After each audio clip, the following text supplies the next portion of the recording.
பரபரப்பா படப்பிடிப்புக்கு தயாரான விஜயகாந்த் மகன் சண்முக பாண்டியன். தமிழ் சினிமாவில் சமீப காலமா வாரிசுகளோட வருகை அதிகமாக தான் இருக்கு.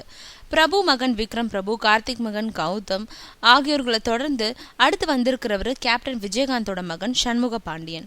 தம் மகனுக்காக 120க்கு மேற்பட்ட கதைகளை கேட்ட கேப்டன் குடும்பத்தினர் இயக்குனர் நவீன் கதையை ஓகே செஞ்சிருக்காங்க. சகாப்தம்னு படத்துக்கு பெயரிடப்பட்டுள்ள இந்த படத்தோட பட பூஜை கேப்டனோட இல்லத்திலேயே வெகு விமரிசையா நடந்துச்சு.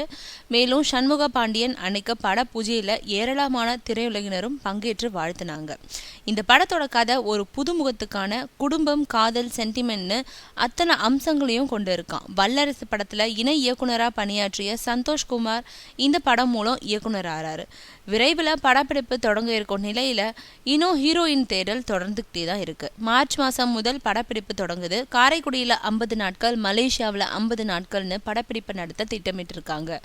இப்போ பார்லிமெண்ட் தேர்தல் வேலைகள் மும்முரமா நடந்துட்டு வரும் வேலையில இது தொடர்பா பிஸியா இருக்கும் கேப்டன் நேரம் கிடைக்கும் போது தன்னோட மகன் பட டிஸ்கஷன்லயும் அடிக்கடி கலந்துக்கிட்டு ஆலோசனை தராராம்.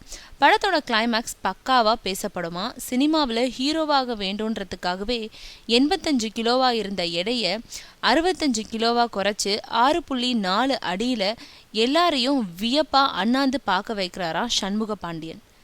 கேப்டனோட வாரிசாச்சே சும்மாவா?